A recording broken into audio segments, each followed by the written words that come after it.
1 week season. OWS fam, Sharp Football Analysis Nation. Welcome back to Searching for Ceiling, presented by 1 week season and Sharp Football Analysis. And man, what a fun week 7 main slate we have on tap. We've got the highest game total of any main slate game this season, way up at 54.5 points. We will for sure talk about that and some interesting ways to attack that. But we've also got a very interesting dynamic to the slate. We have two weather games that we're starting to get to October, fall, Midwest weather. We'll keep an eye on that.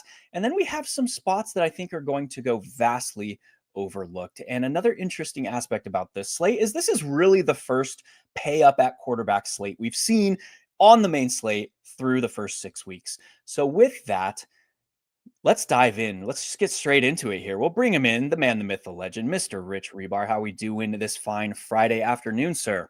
We're doing great, man. Yeah, week 7, you talk about it. It's a very fun, unique slate. We're getting some guys back. You know, this NFL season has been so much about the guys we've lost along the way. Yeah. We're getting some guys back. And obviously, you know, Mike Evans isn't on this main slate, but, you know, CeeDee Lamb is back and Rashee Rice are back on this main slate. Terry McLaurin. Maybe Terry McLaurin. Yeah. So there's a lot of impact on this slate, and you know, maybe we get Quentin Johnston back on this slate. We'll see, but it's fun to have some guys come back in our lives for the fantasy life. Right, and with that, like the urge to pay up, because 2 of the top 4 quarterbacks as far as pricing goes are in this game total with 54.5, so that's going to drive some ownership. We also have Patrick Mahomes, the resurgence of Patrick Mahomes, who's now, you know, scoring 25 DK points on the reg, which we love to see, first time in the past 3 seasons. So we're going to have this like urge to pay up. That makes like hunting for, I don't want to say the V word, the value word, because we are here to search for ceiling. But I think there's some interesting spots this week where we can meld those two, where we can search for ceiling and have some value in places the field is not likely to go. As you know, we will uncover those. I want to start this week, and we always shift like how we approach this show because every slate is different, really, and we want to be kind of taking that into account when we're analyzing things here. But I actually want to start with the game of the week, quote unquote, in that Cowboys and the Commanders game. We're expecting a ton of ownership on Jaden Daniels. We're expecting a ton of ownership on Deebo Samuel. Are you seeing any other ways to attack this game from a ceiling perspective outside of those two? Yeah, well, I mean, this is a game from a top-down stance. You would love to just single entry, do as much as you can around this game to be kind of unique, because everyone's going to have some pieces of this game. So, you know, just playing all the dudes from the game, which you can do actually pretty feasibly on this slate because of some of the cheapies that are involved. And you have some other, you know, lower price points, like a Ja'Cory Cross-Merritt in this game is not priced up to where he probably would have been if that game wasn't on Monday that he played. You know, we always talk about that, the grandfathered pricing on the primetime games, but you can build around this game. I would say, like, if you're playing the Washington side, because we're doing some guesswork on these injuries with Deebo Samuel and Terry McLaurin, they're probably going to be game time decisions, I would guess, is what they're going to be listed as, at least questionable game time.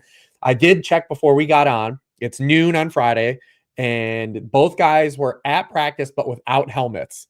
So no clue what to diagnose from that, but my favorite top-down way, I think, of building it, if I'm playing Jaden Daniels, is actually to play Jaden Daniels with Ja'Cory Cross-Merritt and just try to get all the Washington touchdowns. Because even last Monday, we saw with Deebo Samuel being limited, it was his lowest snap share in a full game because they benched their starters in the Raiders game, dealing with that heel injury. Like, he's definitely dealing with something, but we still saw Jaden Daniels throw 3 touchdowns to the whack-a-mole guys. Yes. So, like, I think he's capable against this Dallas defense still throwing touchdowns, but if he's going to throw them to random guys that might not come with like a lot of receptions and a lot of yardage, or even if like Terry McLaurin and Deebo are up and they catch a touchdown but are limited some capacity, I think playing through Daniels and Ja'Cory Cross-Merritt and trying to get all the touchdowns is my preferred way to play a Washington build. This is an interesting setup for me, particularly speaking to the Washington side, in that, like, we know that we have upside here, but the upside that we have, typically when we see Jaden Daniels put up a score that that puts the slate out of reach, he's typically doing it on his own, or he's bringing exactly one player with him. And I think the feeling here is we have to we have this like ingrained in us where we're like, we want to be double stacking, we want to be attacking upside. That's how quarterbacks are kind of reaching ceiling. I don't know if that's necessarily the case here. And that leads me to like, you nailed you hit the nail on the head here. Like, my favorite player from this side of the game is Bill Krosky Merritt. We've seen him kind of take over this backfield the last 2 weeks. We've got Chris Rodriguez, who's dealing with a thing. And if he's going to see 18 to 22 opportunities again in this spot, like, he can do some serious damage here. And he is currently kind of, we're seeing ownership kind of be a trickle down effect. We want to play Quinshon Judkins. We want to play some of these other, we want to play Breece Hall. The field wants to play. We'll reserve my thoughts on that situation. But we're kind of seeing Bill Krosky Merritt be the lost in the sauce player here in this mid range of running back pricing. I just think the upside is magnificent. We saw him put 14 carries, 14 opportunities 2 weeks ago. He put up a 30 burger or just close to it on draft. And if he is the very clearest way for Jaden Daniels to fail, in that we don't expect Washington offense to really fail in the spot. So if Jaden Daniels is failing, he's probably failing to put up 3 or more touchdowns. The clearest way for that to happen is for some of those touchdowns to be going to Ja'Cory Krosky Merritt. So I love him here. What about the other side of this game on the Dallas side? Yeah, I actually prefer to play through the Dallas side and with Ja'Cory Krosky Merritt, because, one, the potential like ownership leverage, but Dak's on such a heater. This is also a great matchup for Dak. I mean, the Commanders are bleeding out splash plays defensively. They're 30th in yards per pass attempt allowed. They're allowing the highest yards per completion in the NFL. They've also allowed the highest scoring game this season to both Geno Smith and Michael Penix. So they don't want that on your resume as well. Yeah. So I do like that angle. Also, like before Monday night, Washington was excellent against the run. So I don't know what to make of if it was a letdown or it was like an actual, like the Ben Johnson scheme changes. They did bench Braxton Jones. They ran a little more outside zone with DeAndre Swift. We'll see what happens. We also got like our first like Javonte Williams egg. So it's like you kind of have like, what do you put faith in? The one bad game for the Commanders run D or the one bad game for Javonte Williams. But I know Dak is a play through here. And I do want to just be aggressive with Lamb, especially in context of the slate, because, we don't have Puka Nacua. We don't have Jackson Smith and Jigba. Nico Collins is playing on Sunday night. You don't have Drake London without Darnell Mooney. Like all these pieces, Jamar Chase already played. So it is a wide open top of the wide receiver board. Lamb did talk about, he would have been healthy enough to play last week, but he's a full go. He's going to have no restrictions. And where he's entering in this particular matchup scheme is like tailor-made for what like Washington is giving up production. They've actually been pretty decent, like on the boundaries. They get a lot of pressure. They're giving up a ton of protection to slot receivers. We know CD moonlights into the slot. He's like a 50-50 player. 52% of the wide receiver catches Washington has allowed have come via the slot this season. They're allowing they're 29th in yards per target allowed to those players. So I think it's just a really great spot for Lamb to kind of really walk into in terms of the matchup and the slate in particular, because the pay up wide receiver options. That's very interesting. There's 2 points there that also I forgot to talk about on the other side of this game. We'll get to those in a minute. But specifically speaking for Dallas, there's also this interesting pricing psychology dynamic with the Cowboys, where CeeDee Lamb coming off of the multiple missed games, he's priced down at 7,500. And then we have George Pickens, who in his stead put up 2 30-plus point games, and now is priced all the way up at 7,300 on DraftKings. So there's this urge, like, God, I got to find that extra 200 to get from George Pickens up to CeeDee Lamb. There is an interesting dynamic where the Commanders are still allowing deep passing at an elevated rate. And George Pickens is kind of that guy there on the perimeter. I don't know if I'm ready to just say, like, I want to go full all in on CeeDee Lamb. I think it's a very interesting case to be made to play George Pickens at suppressed ownership, that if he's hitting, he's probably hitting on deep passing. And I love pairing him with Dak for that reason. I think both those guys, and I'm with you. I'm kind of off the Javonte train. And I think JM probably summarizes who Javonte Williams is the best, at least that I've seen around the industry, in kind of comparing him to like James Conner. Yeah. Where Absolutely. This is like he's a steady Eddie. Highly unlikely to rack up the explosives. He did have that one run 2 weeks ago where he gained like 40 something yards, but highly unlikely to rack up the explosives, volume, and touchdowns. So to me, like I'm comfy going elsewhere at running back away from Javonte. I would reserve him for game stacks. Let me shift back to the Commanders side. This is a Commanders team that is built really to handle all different types of coverages.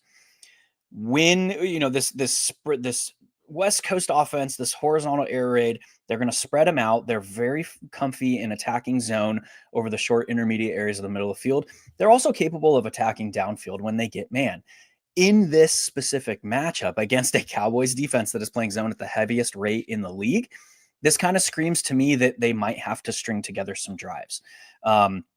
So I still love this game environment. I simply want to throw it out there that there might be a case to be made that this game underperforms from a fantasy perspective, because we have this setup where, yeah, the Cowboys are getting burned, but they're playing so much zone that we kind of know how the Commanders look to attack that. That's over the middle of the field. That's Deebo Samuel. That is Zach Ertz. That is potentially Ja'Cory Krosky-Merritt. If he starts, please start seeing some more schemed usage through the air. Don't know if that's going to happen here. But Deebo Samuel is a guy. He's injured. He is he's clearly been dealing with stuff for the past 3 weeks. And now, like, we have to, I want to give a little bit of pause on the potential ceiling for Deebo, particularly if he's going to be one of the heaviest owned players on the slate. So I think there are paths to this game. Disappointing from a fantasy perspective, and it could even still hit its lofty game total and disappoint, where now we have the Cowboys back at full strength, CeeDee Lamb coming back.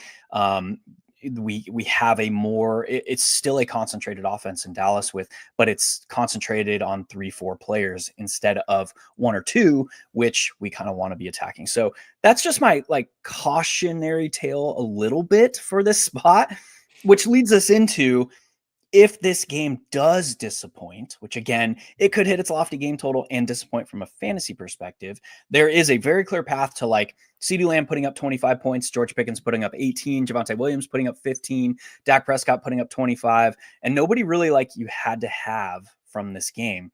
If that happens, where are we going? So let's search for some ceiling, shall we? And I have a couple of games I want to talk about, but I want to just throw it over to you as an open ender. Are there any places that are kind of catching your eye where we could be hunting for upside here? Yeah, I mean, there's a couple spots on the board. I mean, do you want to do just the 4 p.m. pivot? Like, do we talk about just like, hey, if you're going into the late slate and you need to make calibrations Yeah, let's do around? that. So do we do Colts Chargers, which also has a 48.5 point total? Let's do that. Is a tight spread and is indoors as well. Yes, talking about the weather. Yes, indoor game. So it kind of checks the boxes, right? High total, tight spread, inside, like all the things we like. And it's the leverage game off of and you can play it as it is, right? Like you don't have to go counterintuitive and say like, well, we have to play this game at 1 o'clock versus the Cowboys at 4 o'clock. Mm-hmm. We can adjust as the day unfolds, which we like. So what do you like from that spot?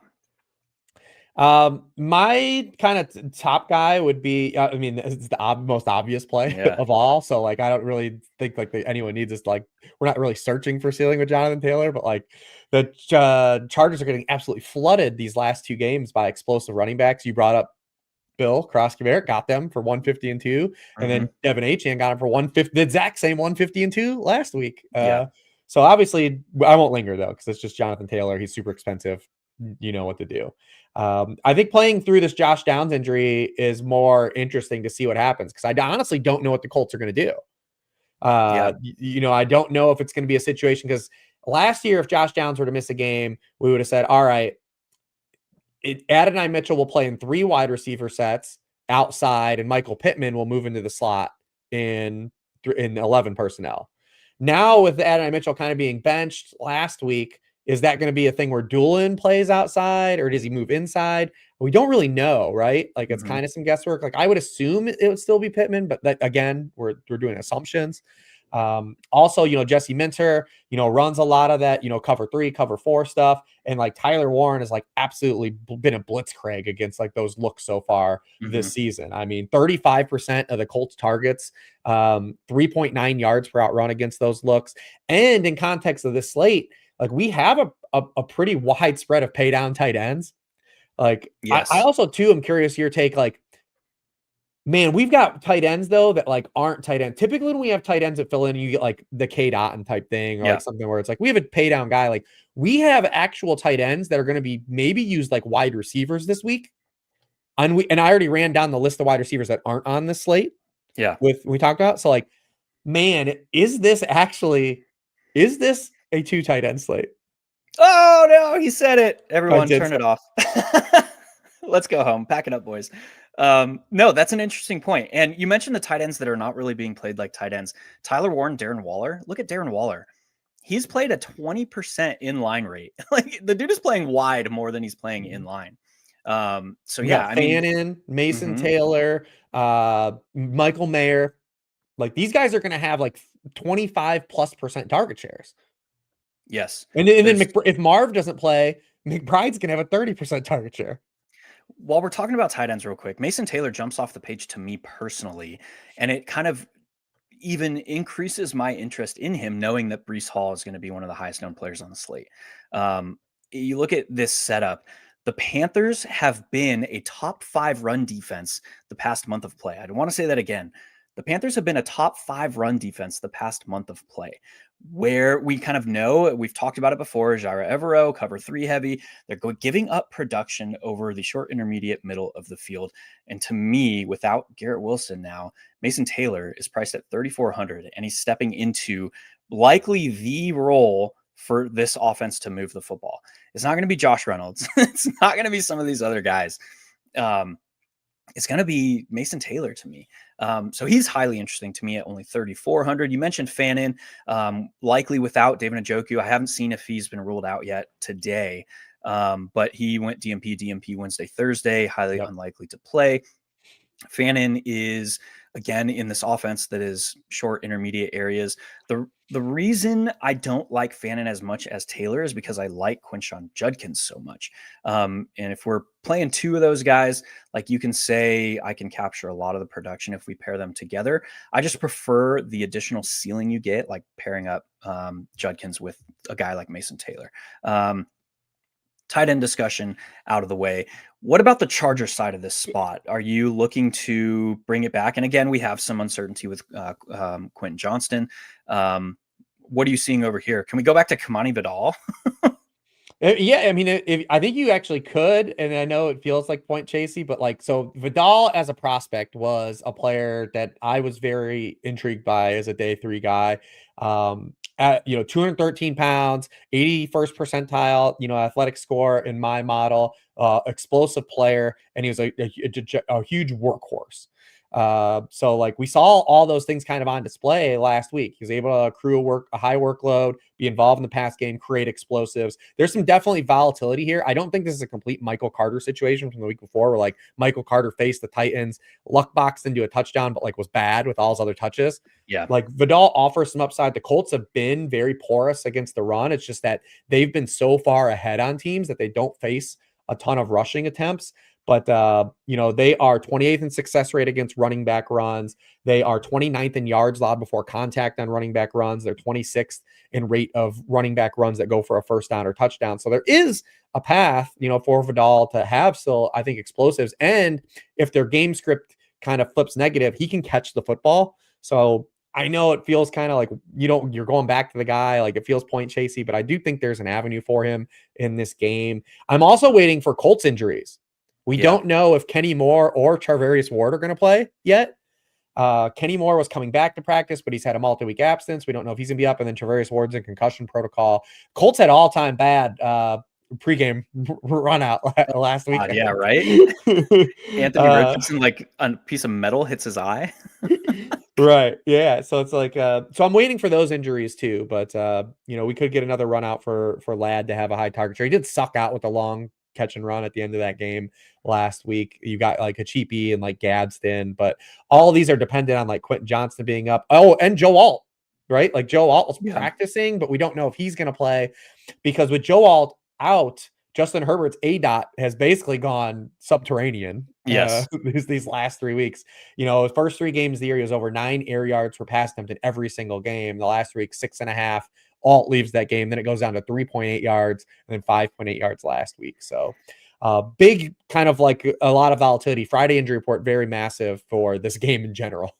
100%. Comment in the chat. We do have Terry McLaurin ruled out. Very fun. There it is. There it is.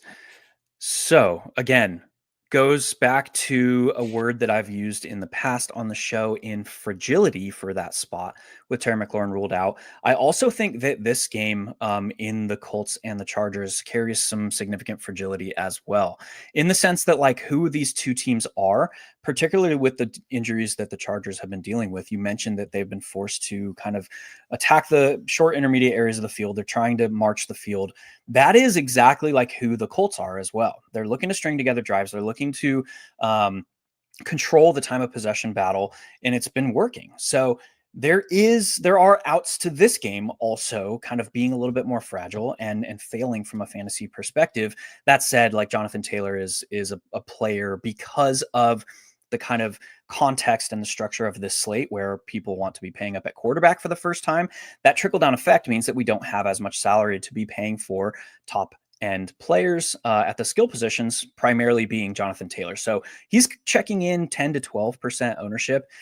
If we didn't have like this structure of the slate where people wanted to pay up at quarterback, I think that would be maybe double in ownership as we're currently projecting. So love me some Jonathan Taylor in the spot. And the reason why I like him the most is he kind of works in multiple outcomes of this game environment. Like he can be beneficial to your fantasy roster if the Colts are controlling the game, if this game is shooting out, if this game, like if the Colts are playing from behind, which is far like probably the least likely outcome in this spot, he can still be utilized as that workhorse guy. So I love me some Jonathan Taylor, but I also want to speak to that fragility, which again is going to set up the second half of the show where we're really digging deep to find some hidden upside here. Yeah, I'm trying to find a way to make a structural lineup work with Jonathan Taylor and Josh Jacobs.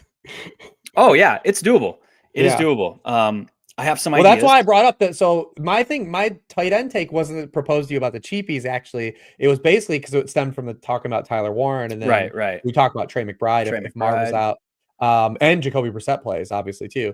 But like because those players at their price points versus the wide receivers at that price point, I think they're actually better than the better plays.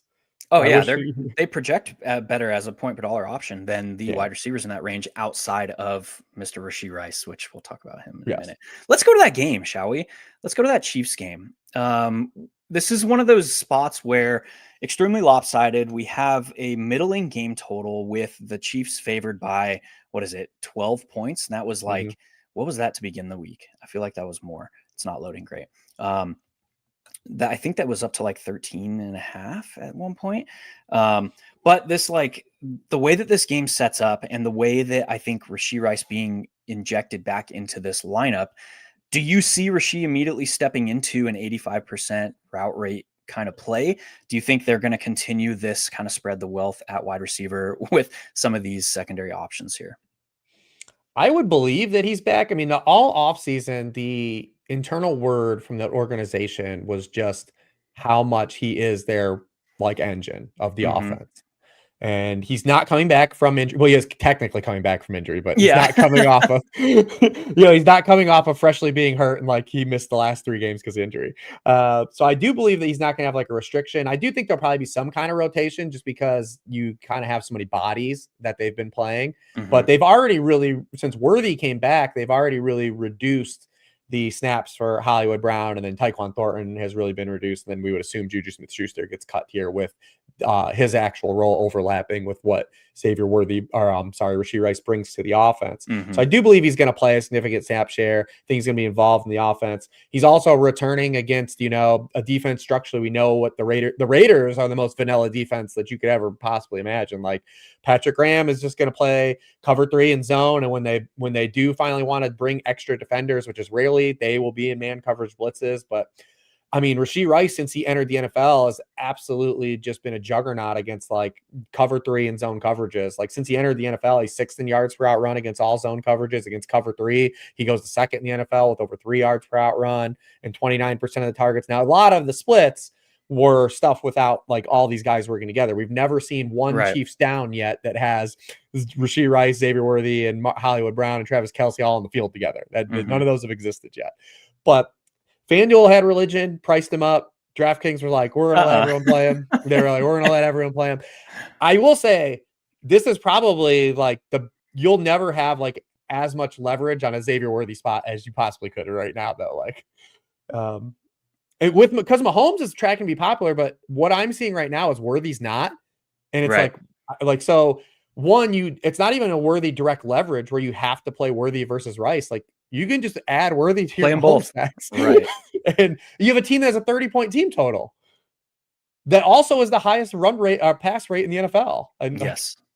And highest pass rate over expectation. Yeah. I love that shout. And I toyed around with earlier in the week that exact build, like adding a Xavier Worthy to Rashee Rice and Patrick Mahomes. I think Travis Kelce also fits that build.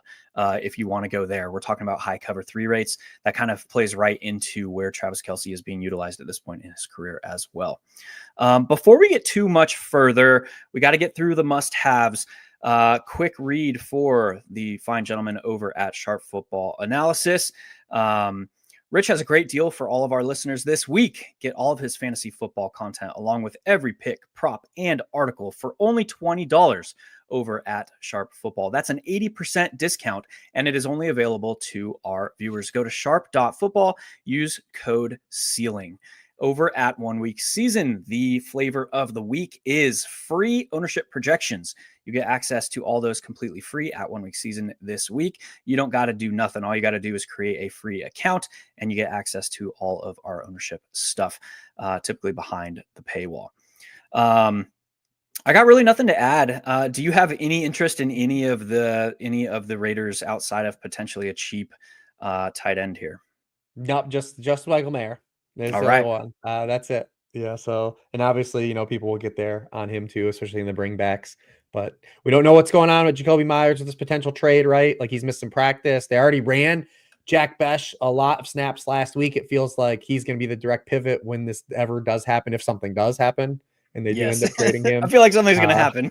Yeah, that was like the most obvious trade, right? Because he Yeah. had the 11th hour of August saying like, "Well, can I get some more money?" Yeah, And yeah. they're like, "No." They're like, no. Okay. And Yeah. it's just been a terrible run out for the Raiders so far. The quickest contract negotiation in the history of football.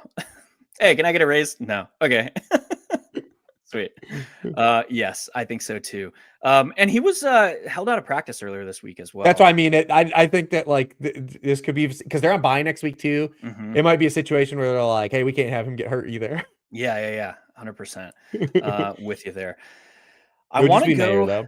I want to go now to an interesting game in the late portion of the slate that I don't think the field has on their radar this week.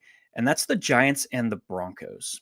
There's a very interesting dynamic to this matchup in that we have Bo Nix, we have Cortland Sutton, we have Marvin Mims, who have all excelled against man coverage and cover one specifically. We have a Giants defense that is playing man coverage at the second highest rate in the league, and they have a secondary that we are not scared of. So in that setup and within that context of this slate, it is very interesting to me to play all three of those guys. And I'll go over some stats, some statty stats here in a minute. But all three of playing Bo Nix with Cortland Sutton, with Marvin Mims, gives you a very, very tidy team primary that you don't have to worry about a bring back, and you save a ton of salary. Let's look at those stats real quick. I dropped these on Twitter. You can go find these at Hilow FF. Broncos pass catchers in 2025 against cover one this year. Cortland Sutton, 0.69 fantasy points per route run, 0.37 targets per route run, 2.9 yards per route run. Marvin Mims, 0.97 fantasy points per route run. We're starting to get into elite territory here. 0.2 targets per route run, 3.73 yards per route run, with the obvious caveat that He's typically playing 35-45% of the offensive snaps. But if you stack up those three dudes, you get Marvin Mims at 3,500. You get Cortland Sutton priced around where Rashee Rice is. You get Bo Nix, who's not carrying ownership. You can really do whatever the hell else you want with your roster. So this is a very interesting spot. What are you seeing from this side of this game? Yeah, I love Cortland Sutton this week. Love him as just like a core piece. I think we're going to see probably a lot of the meta builds this week revolve around a pay up quarterback, one pay up running back, Quinshon Judkins, a bunch of mid range wide receivers. That includes Rashee Rice. Sutton kind of fits into that like build. He's definitely my favorite play here. Also, like he's talked about this like game all week because it's Demaryius Thomas Ring of Honor week, and he was a rookie when Demaryius Thomas was, his last year in Denver and then was traded midseason. He's like taking up the mantle of like the Saturday morning meeting, like donut stuff. He just talked about Demaryius Thomas all week and like what Demaryius Thomas meant to him. The matchup lines up. Obviously, it's just narrative on top of the matchup. Yeah, against man coverage, he has a first read target share of 35%. We know he comes with touchdown equity.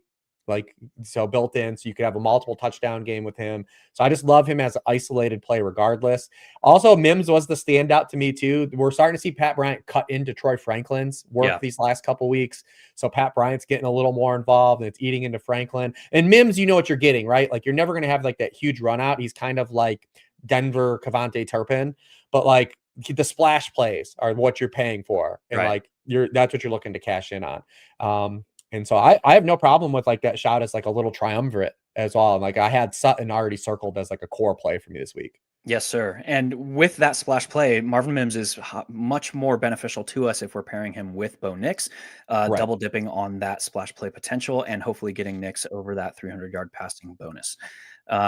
Again, we're kind of, and I think that discussion has to be had within the context of the slate in that like we kind of have to be comparing our quarterbacks this week to the two quarterbacks in that Dallas and Washington game.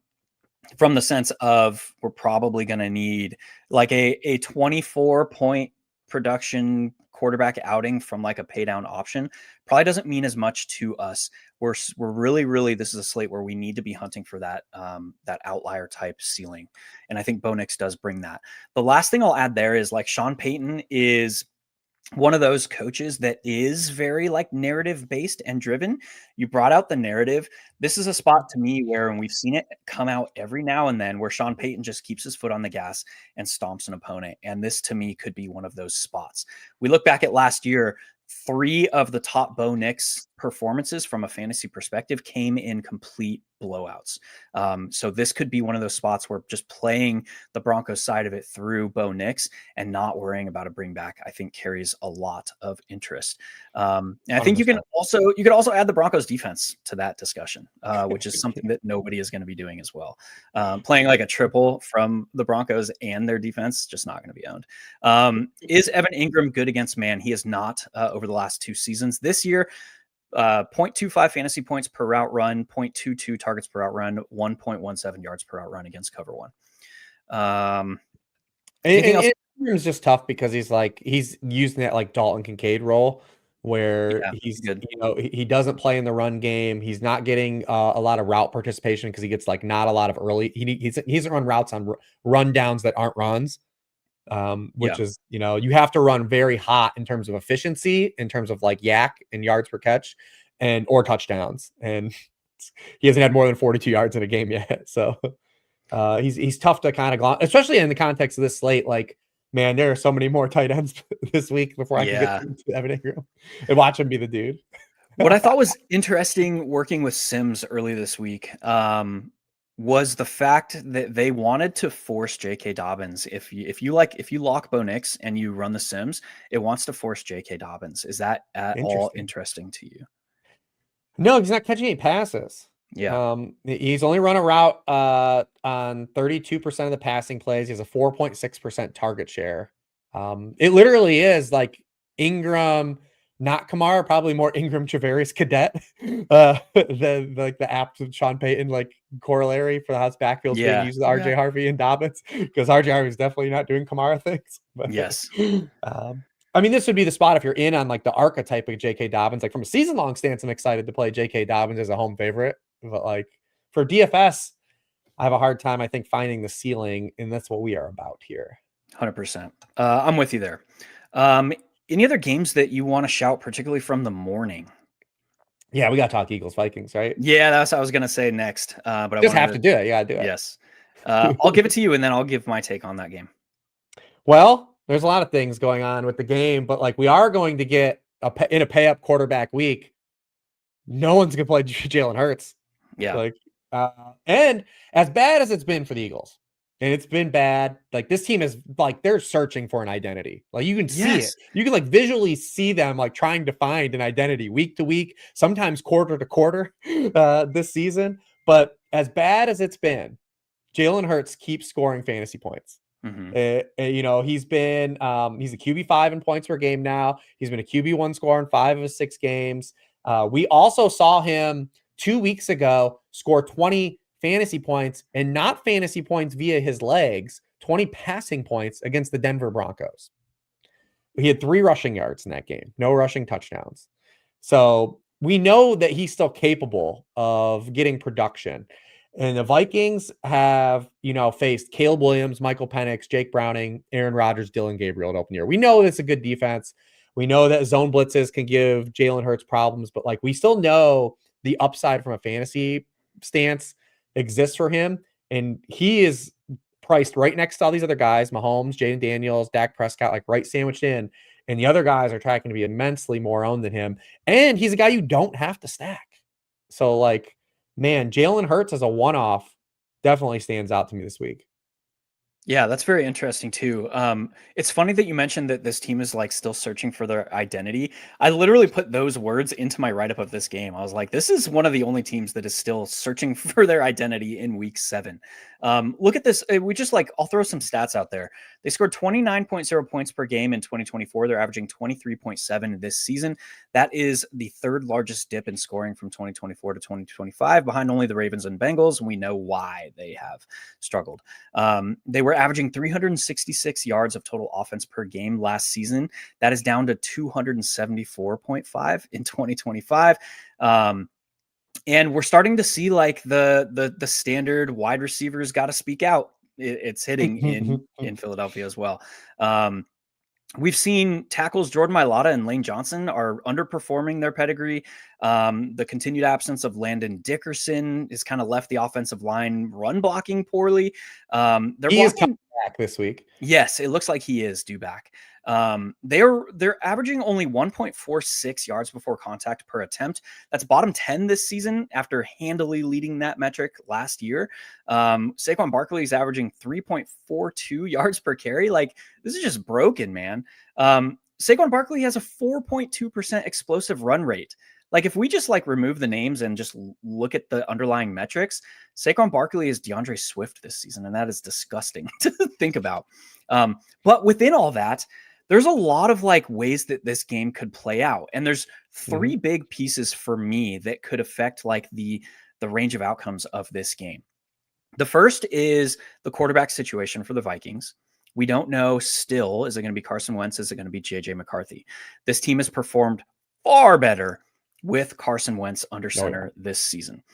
The second is the kind of vanilla and lack of pre-snap motion, lack of all the things that we've grown to accustomed to from this Philadelphia offense, kind of vanilla offense. And that goes into situational play calling as well with Kevin Patullo there.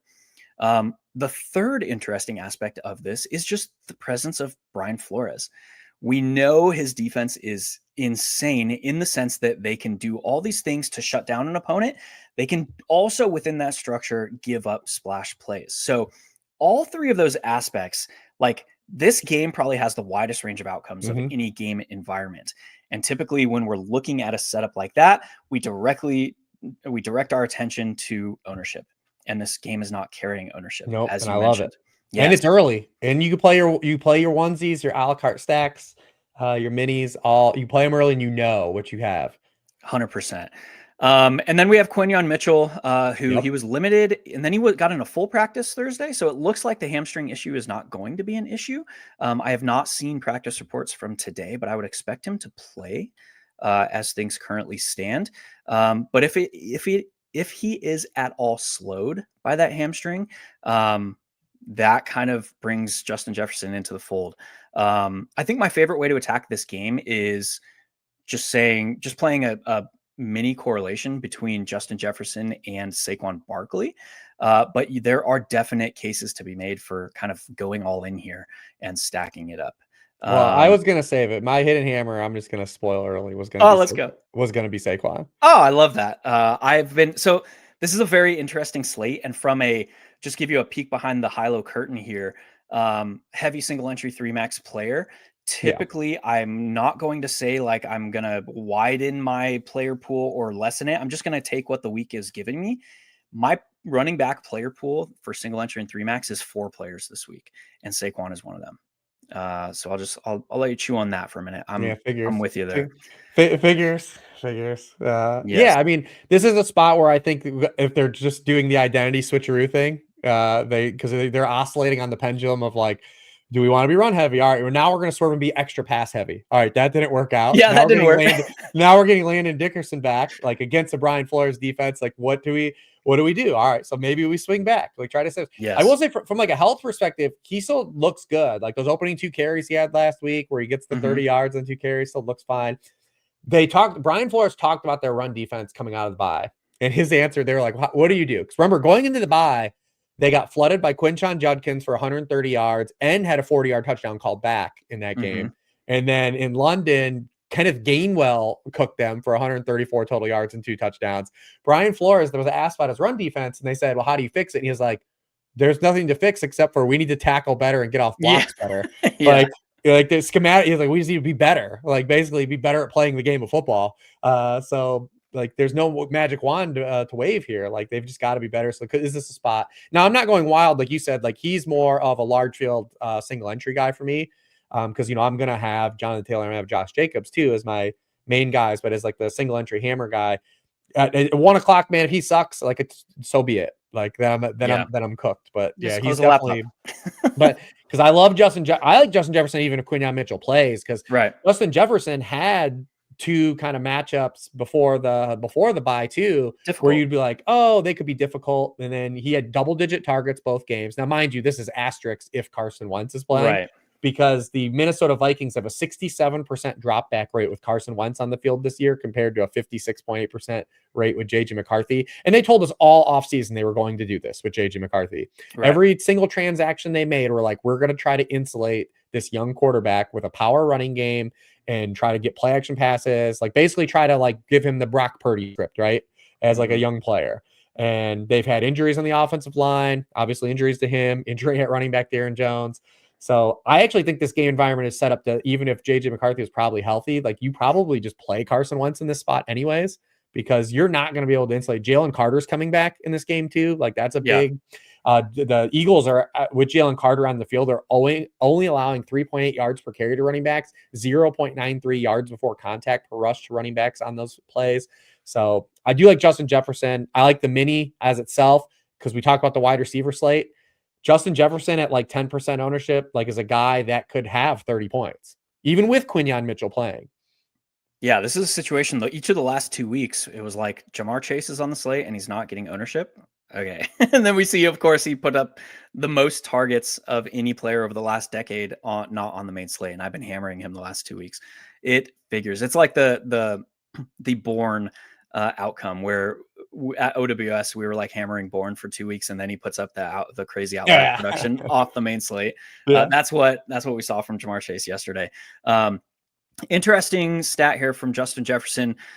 He was averaging 13.2 expected fantasy points per game with McCarthy under center. That jumped to 17.3 expected fantasy points per game with Wentz under center.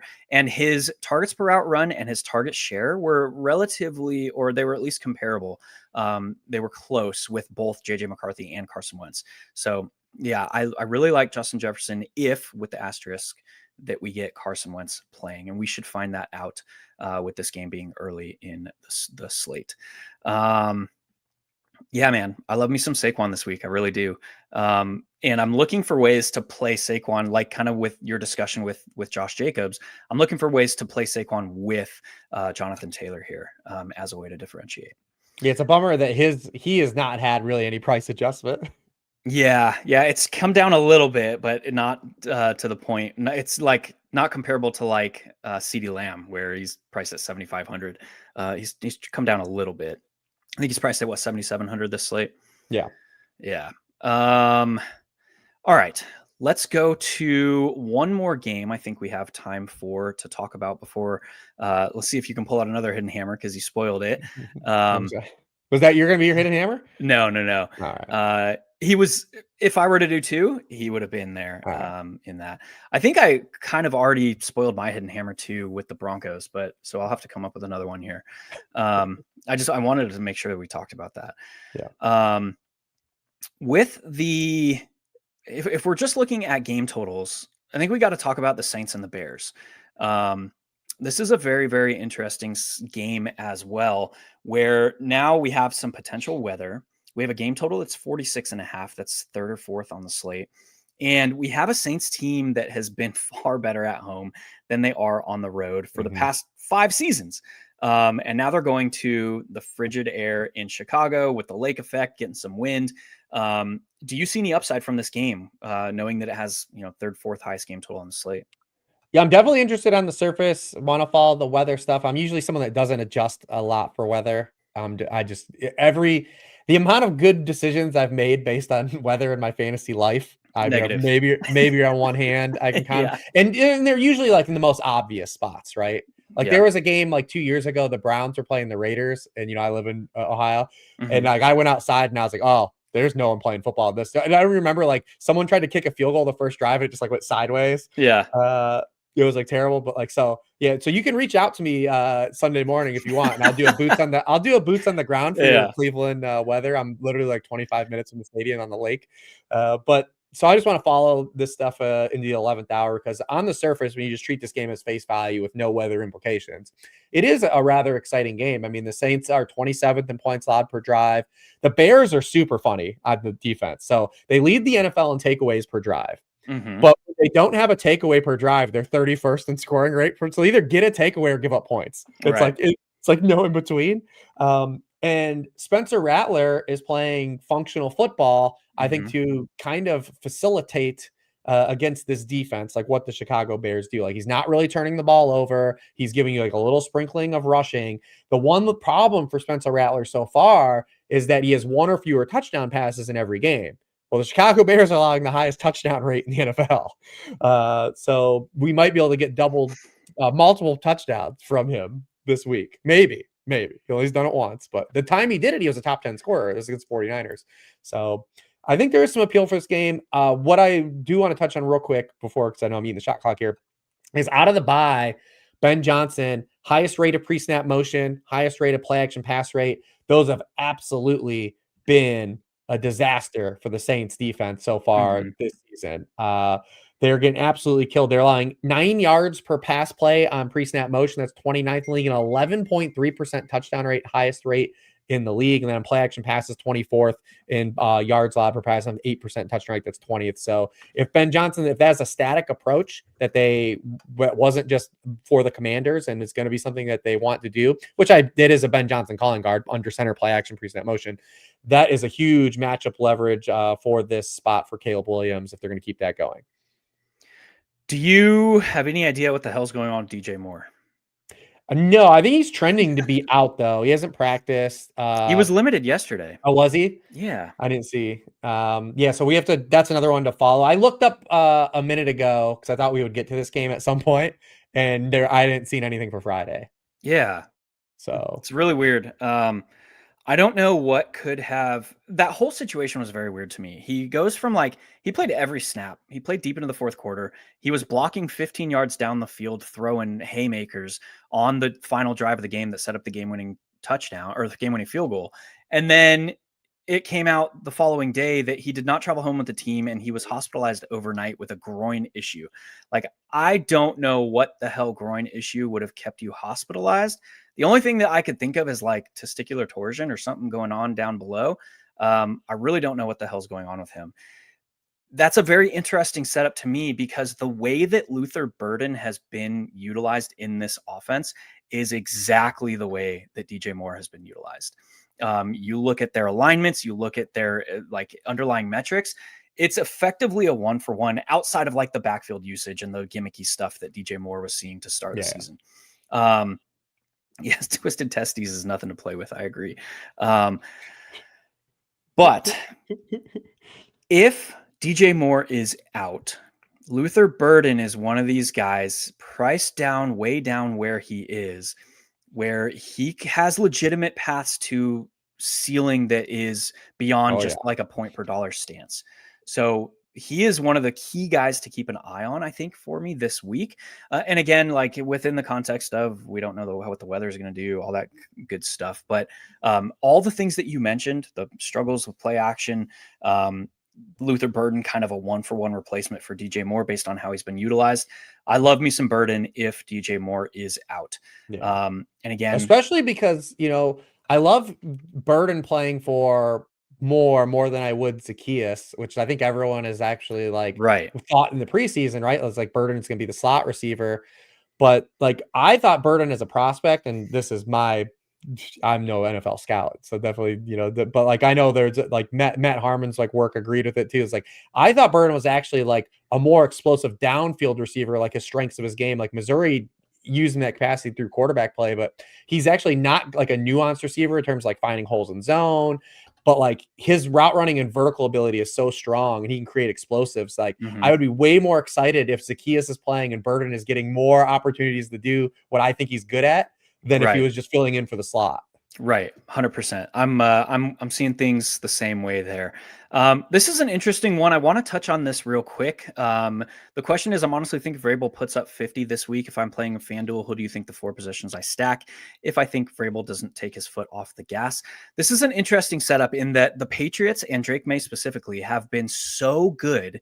And I'll tell you how good. They are leading the league in fantasy points per dropback against man coverage this season. They have been so good against man.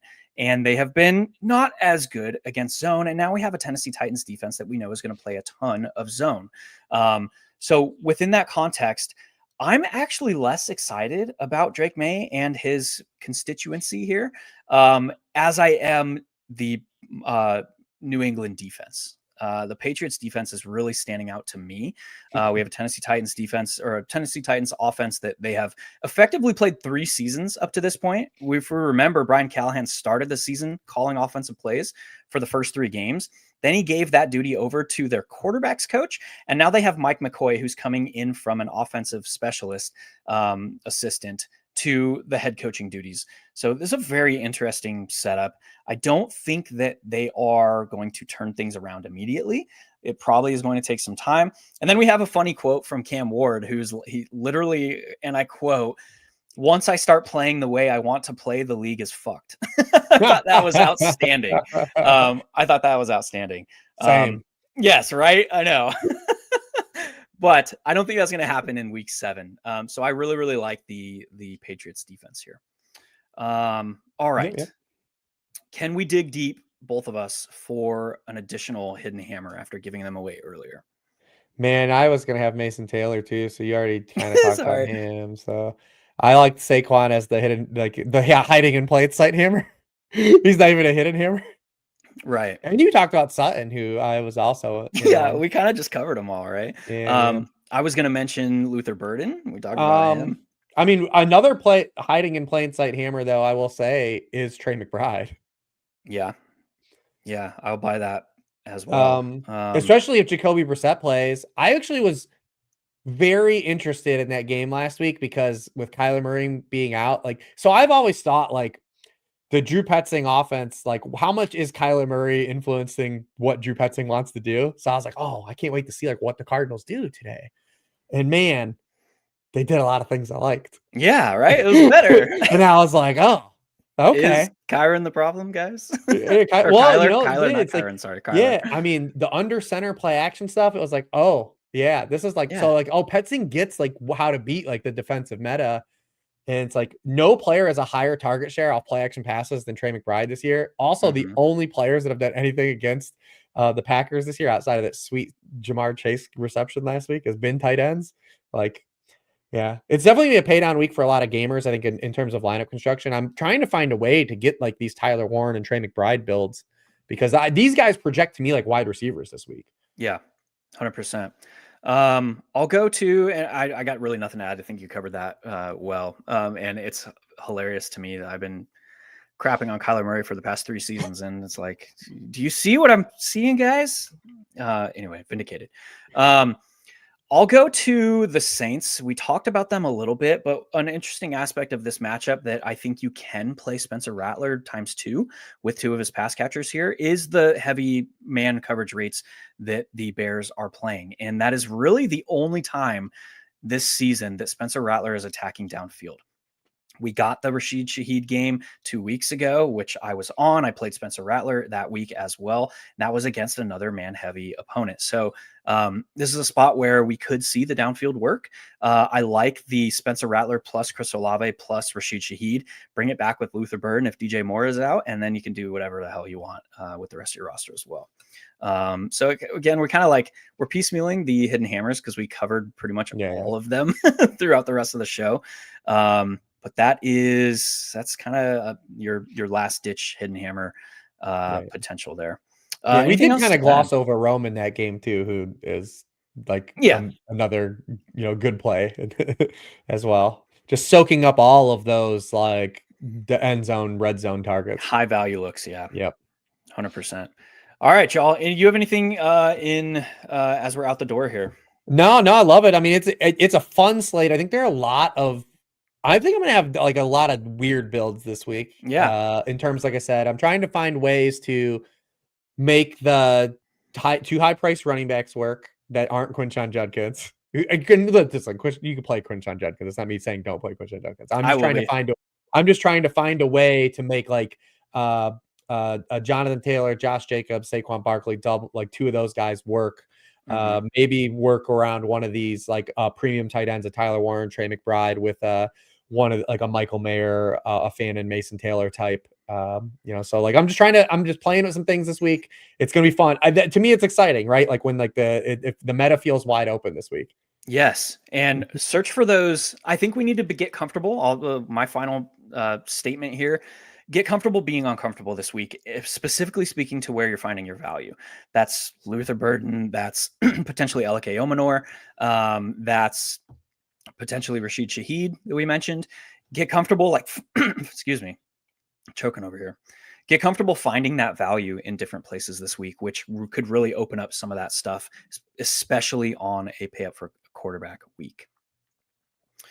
That is going to do it for us for week 7. He is Rich. I am Hilow. You can find him over at Sharp Football Analysis. You can find me over at 1 Week Season. He is Lord Reeves. I am Hilow FF. Until next week, y'all, we'll see you at the top of the leaderboards. Peace. 1 Week Season.